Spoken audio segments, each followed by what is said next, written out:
Assalamualaikum warahmatullahi wabarakatuh. Waalaikumsalam warahmatullahi wabarakatuh. Selamat pagi anak-anak. Bagaimana kabarnya hari ini? Alhamdulillah, baik Ibu. Baik.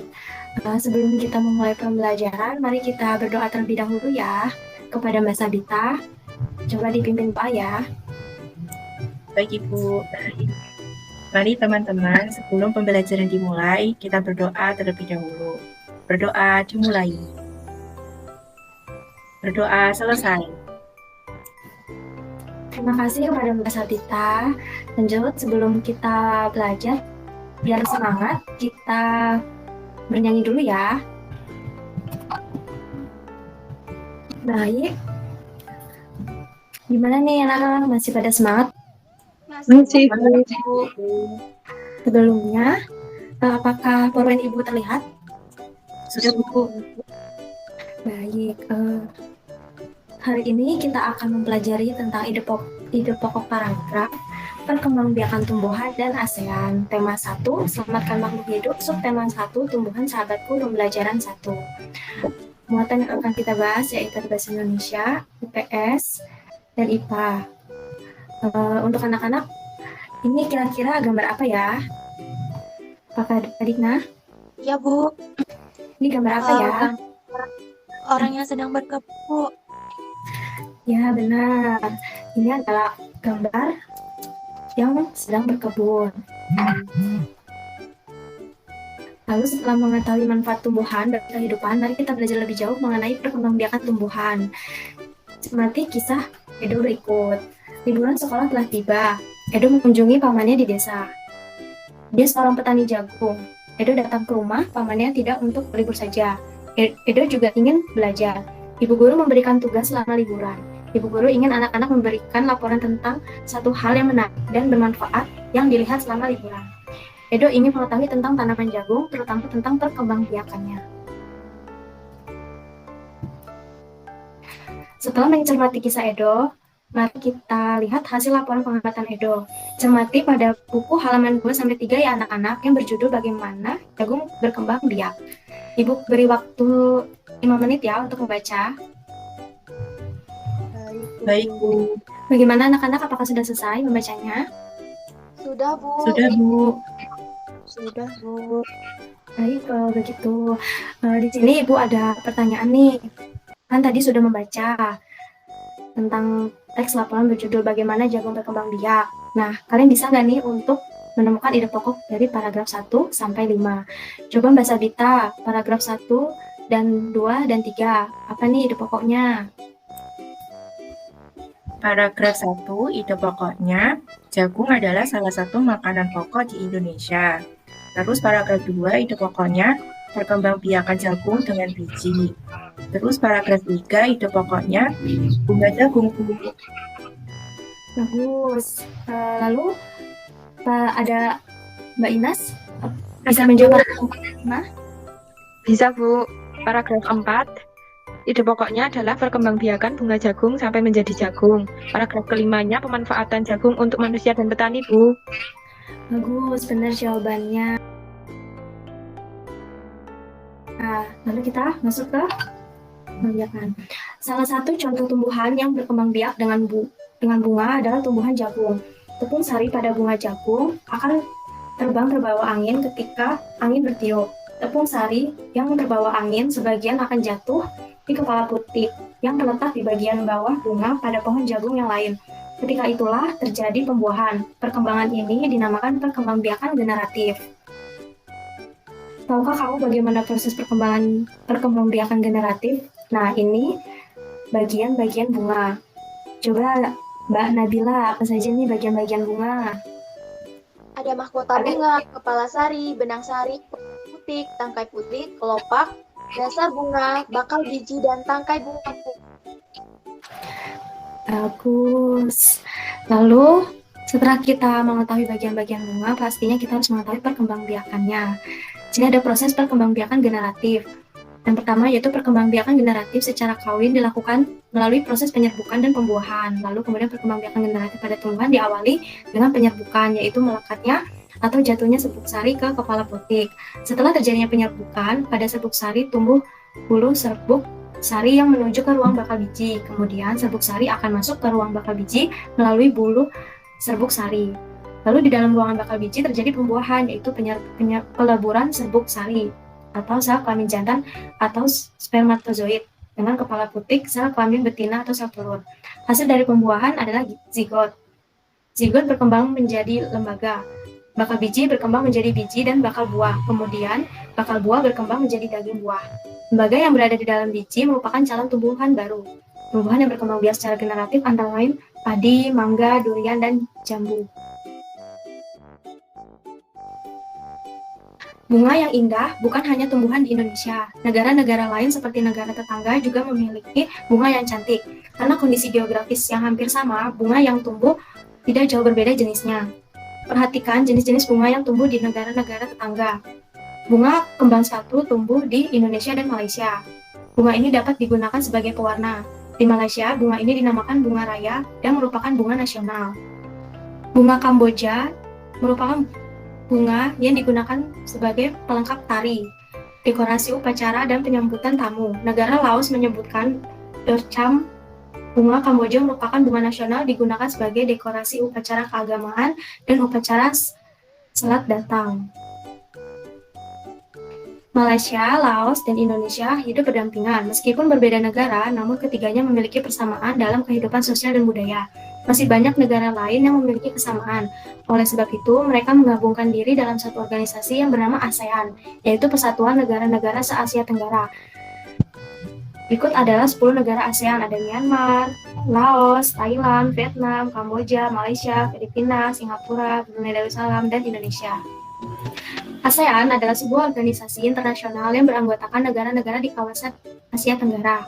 Negara-negara ini bersatu karena adanya persamaan letak geografis dan kemiripan budaya, kepentingan yang sama dalam memajukan pertumbuhan ekonomi, sosial budaya, serta menjaga keamanan kawasan menjadi dasar pertimbangan para tokoh-tokoh dunia pendiri ASEAN. Pada tahun 1997, ASEAN berdiri atas dasar Deklarasi Bangkok. Saat itu, tokoh-tokoh dari 5 negara yang terlibat dalam diskusi menjadi pencetus dari pendiri organisasi ini. Delegasi pendiri ASEAN ini ada Adam Malik dari Indonesia, Narcisco Ramos dari Filipina, Tun Abdul Razak dari Malaysia, S. Rajaratnam dari Singapura, dan Tanat Koman dari Thailand. ASEAN harus dapat memberikan manfaat bagi semua anggotanya. Untuk itu, berbagai kerjasama dikembangkan untuk memajukan kesejahteraan semua anggotanya. Kerjasama di bidang ekonomi, sosial, budaya, serta politik dikembangkan demi kemajuan semua anggota. Manfaat yang dirasakan oleh anggota-anggota ASEAN membuat semakin banyak negara yang kemudian bergabung dengan organisasi ini. Saat ini ada 10 negara yang menjadi anggota ASEAN. Berdasarkan urutan waktu bergabungnya negara anggota ASEAN tersebut adalah yaitu Indonesia, Malaysia, Thailand, Singapura, Filipina yang bergabung pada tanggal 8 Agustus 1967. Brunei Darussalam bergabung pada tanggal 7 Januari 1984. Vietnam bergabung pada tanggal 28 Juni 1995. Laos dan Myanmar bergabung pada tanggal 23 Juli 1997. Kamboja bergabung pada tanggal 30 April 1999. Masyarakat negara-negara Asia memiliki kehidupan sosial budaya yang unik. Di Brunei Darussalam, Kampung Ayer adalah desa terapung di Brunei Darussalam. Tahun 1400, Kampung Ayer sempat menjadi pusat pemerintahan. Saat ini banyak penduduknya yang memiliki perahu pribadi dan disimpan di bawah rumah apung mereka. Budaya Brunei banyak dipengaruhi oleh ajaran Islam. Mayoritas penduduknya adalah orang Melayu.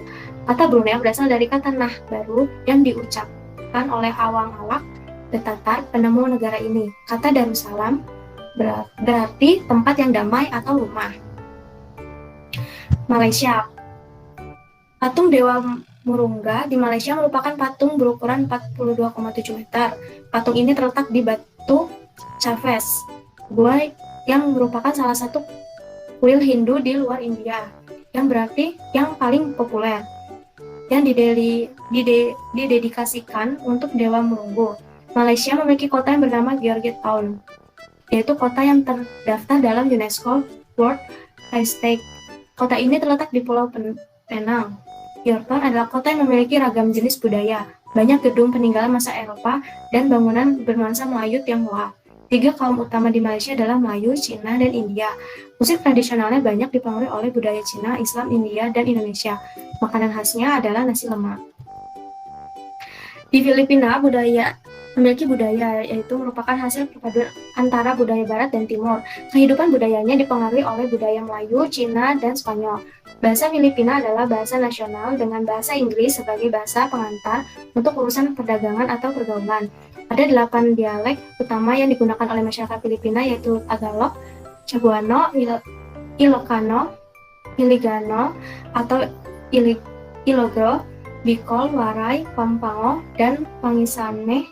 O dan Opo adalah sebutan orang Filipina terhadap orang yang lebih tua.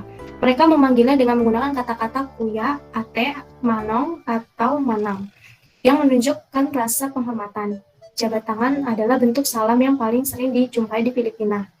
Tarian Tinikling merupakan tarian masyarakat Filipina. Tarian ini menceritakan tentang burung tinikling yang berjalan melompat menghindari perangkap bambu petani tadi. Dan masih banyak lagi ya anak-anak negara-negara yang memiliki kebudayaan.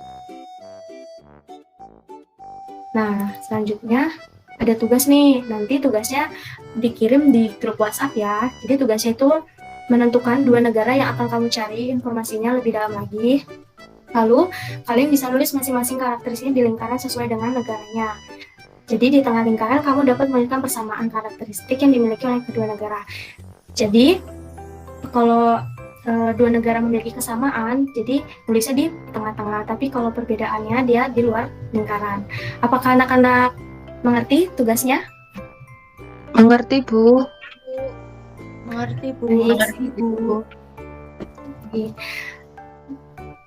Selanjutnya nih, bagaimana dengan kehidupan dan budaya bangsa Indonesia? Kamu bisa mencari tahu tentang budaya dan kehidupan di Indonesia ya. Lalu ada kondisi geografis Asia Tenggara. Letak geografis Asia Tenggara berada di antara 3 perairan, yaitu Samudra Hindia dan Teluk Benggala di bagian barat, Laut Cina Selatan di utara, dan Samudra Pasifik di timur. Wilayah Asia Tenggara dibagi menjadi 2 daratan, yaitu daratan berbentuk semenanjung dan daratan berbentuk gugusan kepulauan. Daratan berbentuk semenanjung, wilayah yang berbentuk semenanjung adalah Myanmar, Thailand, Laos, Kamboja, Vietnam, dan wilayah Malaysia Barat bagian barat. Daratan berbentuk gugusan kepulauan, wilayah yang berbentuk gugusan kepulauan adalah Filipina, Indonesia, Malaysia bagian timur, Singapura, dan Brunei Darussalam. Sampai sini, adakah yang ingin ditanyakan mengenai materi? Tidak, Bu. Tidak, Guru. Baik, jika tidak ada yang ingin ditanyakan, mungkin untuk pelajaran hari ini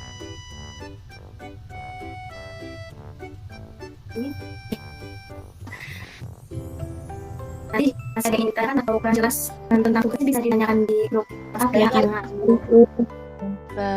Bu. Cukup dari Ibu, semoga materi yang kita bahas hari ini bisa bermanfaat bagi kalian semua ya. Sebelum diakhiri, kepada Mbak Nabila dimohon memimpin doa. Baik, sebelum pembelajaran pada pagi hari ini, lebih baik kita berdoa terlebih dahulu ya teman-teman.